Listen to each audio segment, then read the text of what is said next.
2023, I tried a few different techniques to see which works best for me. First one I tried was setting goals, but then breaking them down into smaller actionable tasks. My background is project management and I use a lot of the agile methodology. I thought, why not apply that in my own life? So if I'm setting up a big task like making a video or recording content, rather than saying I need to get the video complete by the end of today, I break that down into small tasks. So I say, if I'm creating a video, I have to get the idea, I need to script, I need to record, I need to edit, and of course I need to post across different platforms. So rather than trying to get all 5 of those things done in one day, I'll break it down across the week. Break these goals into small tasks, it makes it more manageable and actually makes it feel like it's a lot less overwhelming, and I guarantee you're going to get a lot more done. Pomodoro technique. With the Pomodoro technique, what you do is work for 25 minutes straight and then give yourself a 5-minute break. This is not a half-hearted effort. This is you're locked in for 25 minutes straight. No time on your phone, no browsing social media. And those 25 minutes, you purely focus on the task at hand. Then once that time is done, you give yourself a 5-minute break. This method will help you to maintain focus and actually give you adequate breaks to make sure you're not overworking yourself and give you time to just cool off a little bit, because not everybody can work for hours on end. Some people just need short sprints, and once they work on those sprints, will actually feel like you're getting more done because you're focused for 25 minutes rather than working for 2 hours and only working for 10. We've all been there, right? You want to eliminate distractions. We all do it. We all be studying, working, creating a video, doing anything, and we get a ding on our phone. We get an alert, some sort of noise to distract us from working. So I strongly advise that if you have anything on your desk or anything in your environment that is likely to distract you, before you start doing the work, get it out of there. Alright? Remove it from your desk, put it in your drawer, hide it away. Do whatever it takes to remove those distractions and be fully focused on the task at hand.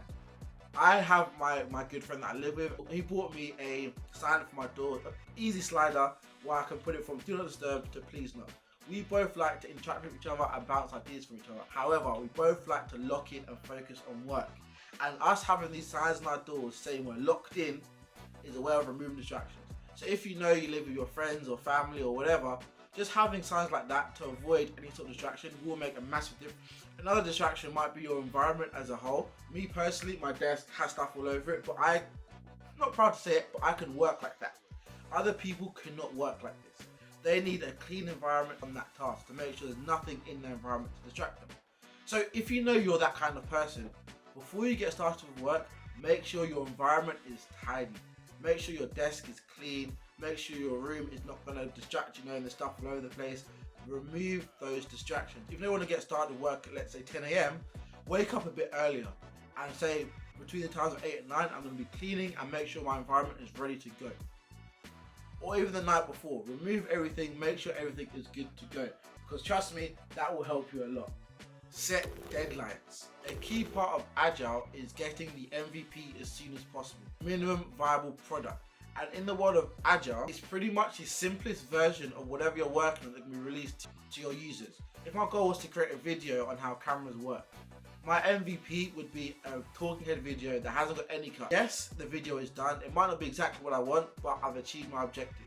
Okay, that's a very simple way of bringing it down, but essentially it's the simplest version of what it is you're working on. So when you set yourself a deadline, you should make sure that you get that MVP out at the date you set. So if you say you want to complete a task by Friday, do whatever you can to make sure you achieve those dates. So even if your task doesn't have an official date, set a date for yourself.